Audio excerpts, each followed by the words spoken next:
তো এই যে দেখো আম নিয়ে এসেছি, তুলকার জন্য আম মুড়ি মেখে দিব।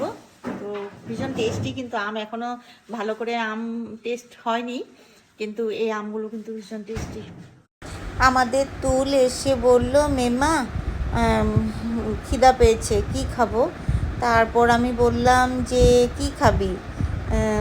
তা ম্যাগি খা। বললো না, ম্যাগি খাবো না, আজকে সকালে ম্যাগি খেয়েছি, এখন আর খাবো না। তারপরে আমি বললাম খুব টেস্টি আম, খাবি? আম আর মুড়ি দিয়ে দুধ দিয়ে মেখে দিব।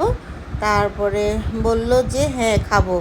তো আমি এখানে এই যে তুলের জন্য মুড়ি মেখে আম দিয়ে দুধ দিয়ে ওর জন্য এই যে বানাচ্ছি। হ্যাঁ বলো। এই যে নাও। Thank you. ওয়েলকাম। আমার ফেভারিট ম্যাঙ্গো।